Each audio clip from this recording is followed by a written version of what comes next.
Hello and welcome to the training video looking at the FTP widget.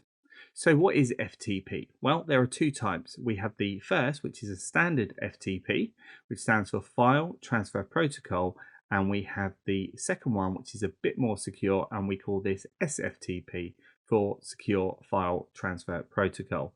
And what an FTP folder does is enable you to be able to transfer files between two different locations.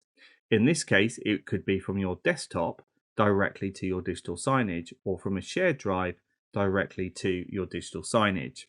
The first thing we need to do is log into your digital signage, and you will be directed to the home page.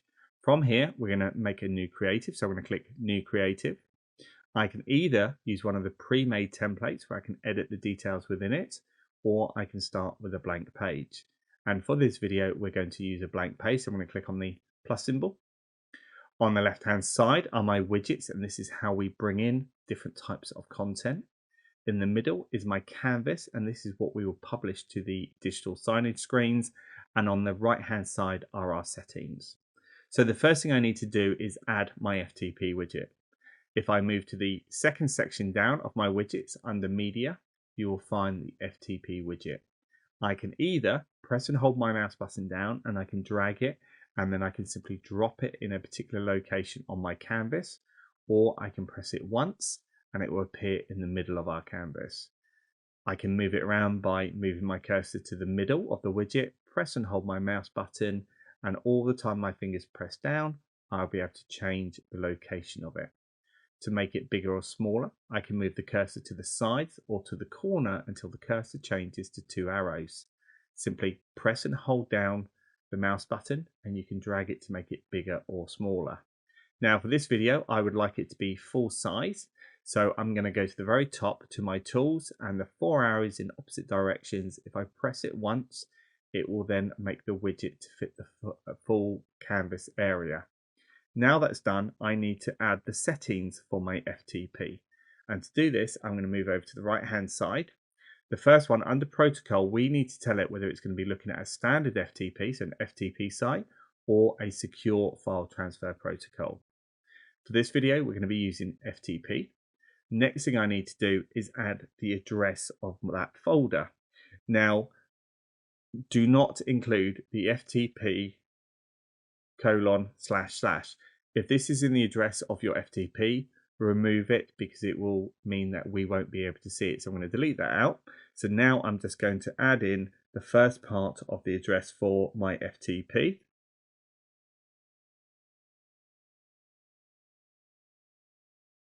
There we go. Next thing, I have to put in my user login name.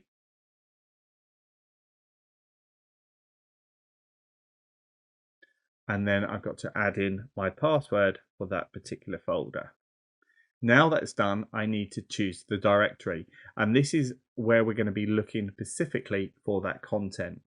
If it's to the home folder, so the outside of the folder, the master folder, you may have labeled it as home, so in which case we would use / followed by home, and then we need to close it with another /. Alternatively, if you've got a folder inside your FTP folder called videos, we would simply call it videos and make sure we close it with a / as well. So whatever the name of the folder is needs to be in here, but it must start with a / and end with a /. Now that I've added the directory name, I need to move to the pattern. So at the moment, it will be looking for JPEGs, PNG, and GIFs. I would like it to also look for videos, so we can actually choose the kind of content we can bring in.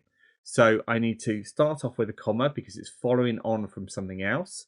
We're then going to add a star followed by a dot, and now I'm going to type in MP4. And it's very important, you'll see they all follow the same pattern, star, dot, followed by the abbreviation for that file format. Now that I've chosen to look for JPEGs, PNGs, GIFs, and MP4, I can now move down and I can display content either sort via name, or if I remove it, it will sort via last available. So which one came in first would play first. Under here, we've got duration, and this is how long the items will play for. I can either overtype or I can use the up and down arrows. Below the duration, we've got the check interval, and this is how often it's going to be monitoring that folder for any new content. If you set it as 0, it will constantly check in that folder.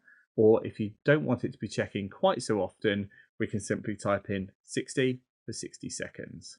Now that's done, all that's left for me to do is click save and then add it into a playlist and publish it.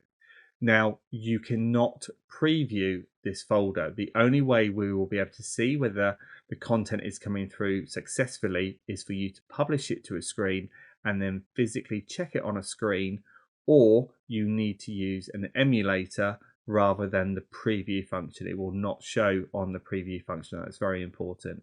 I hope you've enjoyed this video. Thank you.